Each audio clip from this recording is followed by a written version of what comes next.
For decades, seeds of social change have taken root because of student protests on college campuses.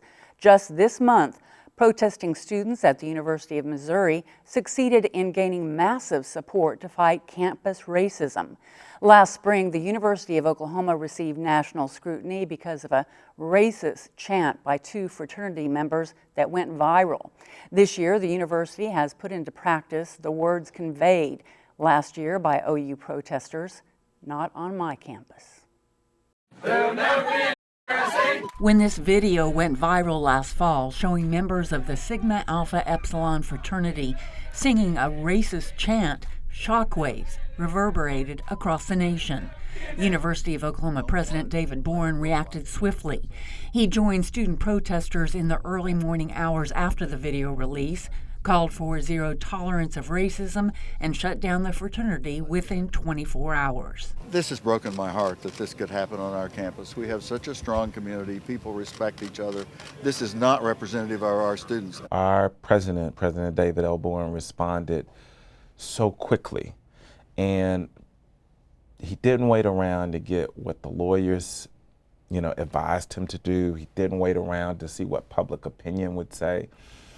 He immediately stood with students and said, "Not on our campus." Boren appointed former state senator Jabbar Shumate as vice president for the university community to institute diversity rules and programs across campus. Each of our colleges have appointed a diversity officer that reports to the dean, and I'm working with each college to do regular diversity and inclusion trainings. Beginning this year, each freshman student is required to take 5 hours of what is called diversity experience training. Student Vivian Tyson says it's not just about race. It's sexual orientation, it's religion, it's ethnicity. It's just different belief systems. If you believe the sky is green, then why do you believe that? And it's okay for you to believe that, and even though I don't have to, even though I might not believe in the same thing, it's taught me tolerance, I guess you can say. Tyson is a freshman and says she has not experienced racism at OU. So it's been the exact opposite than what people would expect from coming to OU. Senior Morgan Hornsby has had a different experience on campus. Only minorities sitting in a class of 200 people, or it's only 5 of you all in a class of 250. You don't realize that until you are that one minority person, or it's time to break off in groups and nobody wants to be your partner. And because of her race, Hornsby has felt stereotyped. But people blatantly think that, I'm here either because I'm an athlete or because I'm just an African-American student and I'm meeting OU's quota. Hornsby works in the diversity office alongside junior Savannah Jung.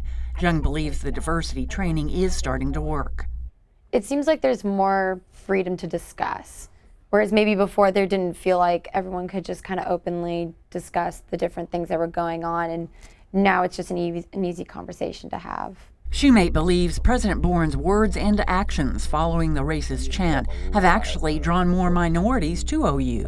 But I'm really happy to say that this year we saw a 10% increase in African American students in our student body from the previous year, and we have the largest African American class since 2012 to be admitted in this year's freshman class. The university is still 67% Caucasian, and Shumate says the university has more work to do when it comes to making the campus more diverse. At Oklahoma State University, the Division of Institutional Diversity has been in place for more than a decade. Dr. Jason Kirksey is the vice president in charge of diversity. Since fall of 2009, we've had an 89% increase in the number of diverse students enrolled here at OSU. That certainly changes the look and the feel of the campus. Kirksey says it's a graduation requirement for students to take a semester 3-hour course in diversity. Kirksey says OSU actively recruits students, staff, and faculty. Since fall of 2010, we've had about a 40% increase of total faculty in the classrooms. With black faculty, for example, in 2010, we had 21 black faculty in the classroom. This fall, we had 36, which is about a 70% increase. Despite OSU's progress, Kirksey says there are still concerning incidents on campus.